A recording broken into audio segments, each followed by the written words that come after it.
9h, Europe 1 matin.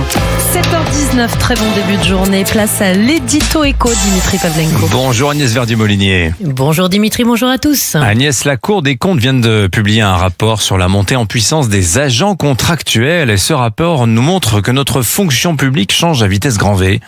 Et oui, historiquement, la France a fait le choix d'une fonction publique de carrière. La fameuse loi du 19 octobre 1946 qui a créé le premier véritable statut général de la fonction publique avec son recrutement par concours, ses corps, son emploi à vie. Une conception inspirée du programme du Conseil national de la résistance. Alors c'est bientôt 80 ans après, la Cour des comptes nous montre que le statut n'est plus la règle. Il sera bientôt l'exception. Les contractuels sont aujourd'hui 1,36 million, soit 24% des 5,8 millions d'agents publics que compte la France, et cela va s'accélérer. Ce sont les estimations de la Cour, avec les départs massifs des agents. Il pourrait y avoir jusqu'à 50% d'agents publics sous contrat en 2033. Allez, prenez une petite gorgée de thé au miel, Agnès, oui, pour retrouver votre voix. C'est vrai qu'une fonction publique qui serait à moitié sous statut privé, ça, ce serait une révolution et on n'en parle pas. Et oui, on n'en parle pas, car c'est une révolution qui n'est pas assumée, qui se fait à bas bruit. Chez nos principaux voisins, l'Italie, le Portugal, l'Allemagne, le Royaume-Uni, les Pays-Bas et la Suède, c'est une fonction publique sous contrat qui prime. En Allemagne, par exemple, on compte 64% d'agents sous contrat dans leur fonction publique. En Suède, c'est 90%.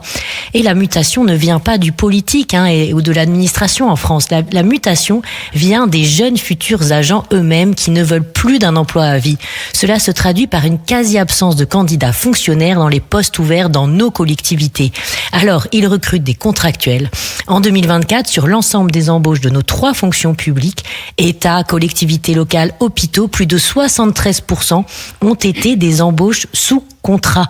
En quelque sorte, la page du statut est déjà tournée. Même le ministère de la fonction publique compte plus de contractuels que de fonctionnaires titulaires. Ouais, c'est un comble. Cela devrait être un sujet de la campagne 2027, vous pensez, Agnès ? Et oui, ça devrait être un sujet, car derrière le sujet du statut se pose le sujet des retraites, chères des titulaires de la fonction publique. L'incurie de nos gouvernements va apparaître de plus en plus. Cela fait longtemps qu'on aurait dû faire converger les modes de calcul des retraites des titulaires sur les contractuels et les basculer tous dans une même caisse. Mais cela pose aussi une autre question. Quel candidat à la présidence de la République aura le courage de mettre le sujet sur la table, stopper les embauches sous statut à vie que les impôts des Français et la dette financent pour plus de 30 ans de carrière en moyenne et ensuite autour de 20 ans de retraite? Une folie. Pour ces 80 ans, il serait temps que soit tournée la page du statut. Signature Europe 1, Agnès Verdier-Molinier. Merci beaucoup, Agnès. Merci à vous. Bonne journée.